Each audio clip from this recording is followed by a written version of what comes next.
মানুষের চোখে খারাপ হতে গেলে খারাপ কাজ করার কোনো দরকার নেই, শুধু উচিত কথা বলো, তাহলেই দেখবে মানুষের চোখে সহজেই খারাপ হয়ে যাবে, তাই না?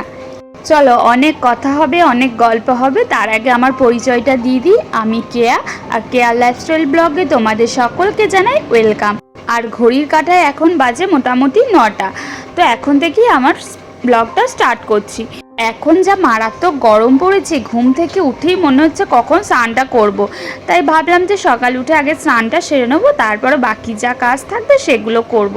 আর এখানে তো বাসি কাজ বলে সেরকম কিছু থাকে না, রাতের বাসন তো রাত্রেবেলাতেই ধুয়ে ফেলি, সেরকম বাসি কাজও কিছু থাকে না। তাই ভাবলাম সকাল উঠে আগে ফ্রেশ হয়ে নেব, তারপরে বাকি যা কাজ থাকবে সেগুলো সারবো। তো দেখো, উঠে আগে বালতিতে 2 বালতি আগে জল ভরে রেখে দিলাম বরের জন্য। কেন বলো তো, সেই দুপুরবেলাতে আসবে ডিউটি থেকে না, তখন যদি জল, ওই ট্যাঙ্কির জল এত গরম হয়ে যায়, মানে হাত দেওয়া যায় না, মনে হয় আগুন মানে কেউ গরম জল করে ওর মধ্যে দিয়েছে সেরকম মনে হয়, প্রচণ্ড গরম হয়ে যায়। ওই জন্য সকাল থেকে ভরে রেখে দিই। একদিন 1 ঘন্টা আগে ভরে রেখে দিয়েছিলাম, তাতেও স্নান করতে পারছে না, এতটাই গরম হয়েছিল। তাই ভাবলাম সকালে উঠে আগে 2 বালতি জল ভরে রেখে দেবো, তারপরে অন্য কাজ করব। তো প্রথমে স্নান টান করে তারপরে ওর জন্য জলটা ভরে রেখে দিয়েছি। তারপরে দেখো পুজোটা সেরে নিলাম। তো দেখো, আমার ঘরে 2টো ঠাকুর রয়েছে, একটা রাধাকৃষ্ণ আর একটা মা কালী। এখানে তো রাখার জায়গা নেই না, তাই বাড়ি থেকে সাহস করে ঠাকুর নিয়ে আসতে পারি না, তাই এই দুটোকেই নিয়ে আসি। তারপরে এই দুটোকেই রাখবো কোথায়, তাই খুঁজেও পাই না, জায়গা সেরকম থাকে না, তো নিচেতে তো আর রাখা যাবে না ঠাকুর। আর আমার মাম্মা মাছে যা দুষ্টুমি করে, সবসময় ঠাকুরগুলোকে নিয়ে হয়তো খেলা করবে, দেখা যাবে। তো যাই হোক, ঠাকুর পুজো হয়ে গেল। এবার দেখো, এই বিছানাটা একটু গুছিয়ে নিই। মাম্মা মুঠে যা অবস্থা করেছে, বিছানাটাকে বই টই ঢেলে একাকার করেছে। তারপরে ওই যে আমি স্নান করতে গিয়েছিলাম, ওই ফাঁকে আরও দুষ্টুমি শুরু করে দিয়েছে, তো ওর আর ঘুম ছাড়ছে না। আর যখনই দেখবে যে আমি বিছানাটা গোটাতে যাচ্ছি, তখনই বেশি দুষ্টুমি শুরু করে দেয়, বিছানার মধ্যে শুয়ে পড়বে, চাদরের মধ্যে শুয়ে পড়বে, এরকম দুষ্টুমি করে। তো দেখো, বিছানাটা গুছিয়ে নিই। আর এই যে কতক্ষণ গোছানো থাকবে বলো তো বন্ধুরা, মাত্র 5 মিনিট হয়তো ঠিকঠাক থাকবে। তারপরে যেই আমি রান্নার দিকে চলে যাবো, ব্যাস ও বিছানা একবার উলট পালট করে এটা সেটা রেখে ঢেলে একবারে যাচ্ছে তাই করে দেবে বিছানা। তো আবার সে রান্না টান্না করে আবার ঠিক আমাকে গোছাতে হয় ওর পাপা আসার আগে। ছোট বাচ্চা থাকলে এরকম হবেই, যতই তুমি সাজিয়ে গুছিয়ে রাখো ঠিক উলট ঢালট হবেই। এই দুনিয়াতে বন্ধুরা কেউ কারো উপকার করবে না, আর কেউ কারো ভালোও চাইবে না, কেউ চাইবে না যে তোমার একটা ভালো কিছু হোক। আর যখন দেখবে তুমি কোনো ভালো কাজ করছো, ভালো রাস্তায় যাচ্ছ, তখন তোমার কিন্তু শত্রুর অভাব হবে না, চারিদিকে এত শত্রু হবে তুমি জাস্ট ভাবতে পারবে না। তাই বন্ধুরা বলবো, সব কিছু ইগনোর করে নিজের মতো নিজের স্বাধীনে চলে যাও, শুধু পাশে বর থাকলেই হবে। তো দেখো, সব কিছু হয়ে গেল। এবার দেখো রান্নার কাজে চলে এসেছি। আমাদের খাওয়া দাওয়া হয়ে গেছে, মাম্মামকেও খাইয়ে দিয়েছি। এবার দেখো রান্না করব। তো এই আজকে করব পুঁই শাক। এই দেখো, পুঁই শাকটা ভালো করে ধুয়ে নিলাম, পুঁই শাক খেতে বেশ ভালো লাগে আমার। তো পুঁই শাক দিয়ে ডাল দিয়ে করব পই মুসুরি। আর বন্ধুরা জানো তো, এখানে পইগুলো না অত সে লাল লাল টাইপের নয়, মানে আমাদের ওখানে যেমন লাল লাল করে সেরকম টাইপের নয়, অতটাও লাল লাল করে না। আর করব যে ঢ্যাঁড়সের তরকারি।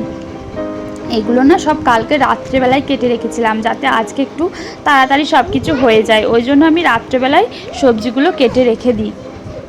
কারণ কি বলো তো, আমি সকালবেলায় উঠতে একটু দেরি করি, তো ওই জন্য আর তাড়াতাড়ি করে তখন সে কাটা, তারপরে আবার বাটা, রান্ধা সব কিছু করতে গেলে অনেকটাই দেরি হয়ে যায়। রান্না করতে 12:30টার মতো হয়ে যায়, তারপরে স্নান করা, কাপড় কাচা, মাম্মামকে স্নান করানো, সব কিছু করতে করতে 1টা বেজে যায়। তারপরে আমি একটু নিজের মতো টাইম পাই না, তারপরে ভাত খাওয়ানো, মাম্মামকে ওর বর্মশাই ডিউটি থেকে চলে এলে তাকে খেতে দেওয়া, নিজে খাওয়া, এরকম করতে করতে একটুকু বসার টাইম পাই না, একদম হাঁপিয়ে যায়। ওই জন্য একটু যতটুকু পারি রাত্রেবেলায় করে রেখে দিই।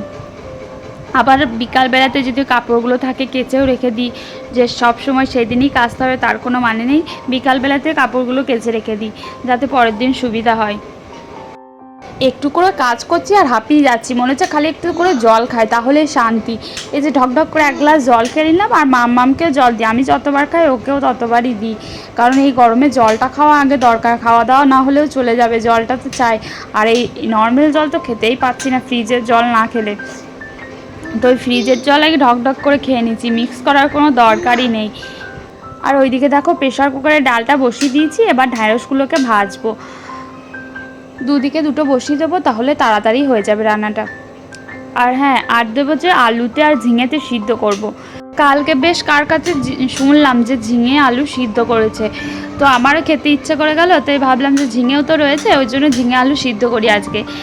তো ওই জন্য ঝিঙে আলু সিদ্ধ করব, আর ঢ্যাঁড়স আলু দিয়ে তরকারি করব, আর ওই পই মুসুরি। আজকে মাছ ডিম কিছু করব না ভাবছি। আর মামামের জন্য একটা ডিম দিয়ে দেবো ভাতের মধ্যে, ও আমরা খাবে। বাড়িতে যখন কোনো ওকেশন থাকে তখন যেতে পারি না, তখন মনটা ভীষণ খারাপ হয়, মনটা একবারে ছটফট করে বাড়ি আসার জন্য। তো এখন আমাদের বাড়িতে এখন পুজো হচ্ছে, তো এখন যেতে পারছি না, তাই মনটা খারাপ করছে। বারবার বাড়িতে ফোন করছি, ভিডিও কল করছি, দেখছি কতজন এসেছে, আমরা যেতে পারলাম না, মনটা বেশি খারাপ। কি করব, সব সময় তো যাওয়া সম্ভব হয় না। বাড়ির কাছেও নেই যে 2-1 ঘন্টার রাস্তা যে চলে যাব, সেরকমও কোনো ব্যাপার নাই। 2 দিনের রাস্তা কি করে যাব? বড়মশাই তো সব সময় ছুটি পায় না, ওই জন্য সব সময় যাওয়া সম্ভব হয়ে থাকে না। ছোটোবেলার কথাগুলো ভাবলে কতই না মনটা খারাপ হয়ে যায়। ছোটোবেলায় কি সুন্দর বেশ পিসিরা আসতো, পিসি পিসি পিসি করে পিছনে পিছনে দৌড়ে বেড়াতাম। আর এখন আমরাও আসতে পেলে পিসি আসতে পাই না, পিসিরা আসতে পেলে আমরা আসতে পাই না, এইরকমই হয়ে থাকে। পিসিরা এই একবার করে আসে, তাতেও আমি যেতে পারলাম না। পিসি আসা মানে যে কত আনন্দ হতো সত্যি করে কি বলবো। আর তার সাথে পিসির মেয়েরা আসতো, দিদিরা, তো আরও তো মজা হতো।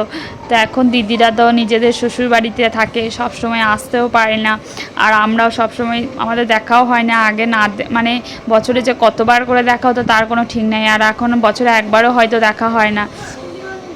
বিয়ের পর মানুষের জীবন কতটাই চেঞ্জ হয়ে যায়, তাই না? বিয়ের আগের লাইফটাই বেশ ভালো ছিল মনে হয়।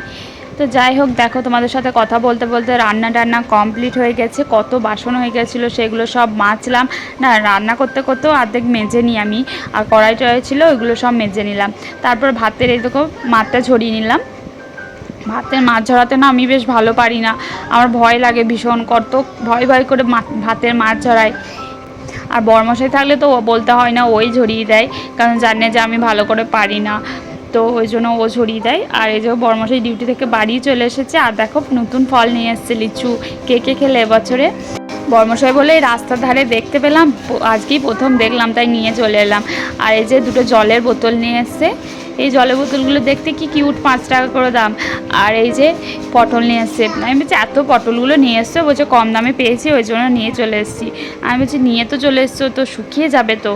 তো দেখো বিকালবেলাতে আবার দেখছি পকোড়া খাবো বলে কলাই ভিজোতে দিয়েছে, তার সাথে নাকি আবার পটল দিয়েছে, মানে পটল প্রচুর পরিমাণে এনেছে। আমি বলছি এত আবার পটল আনি নাকি শুকিয়ে যাবে, চেঁচাচ্ছি, ওই জন্য বলছে তারাও পটল দিয়ে পকোড়া করি। পটল দিয়ে আবার পকোড়া হয়, ভগবান কি বলবো একে। তো দেখো বলছে দেখো না খেয়ে কত সুন্দর লাগবে। তো পটল পকোড়া চা খেয়ে নিলাম। তারপর তো বরমশাই ডিউটি চলে গেছিলো।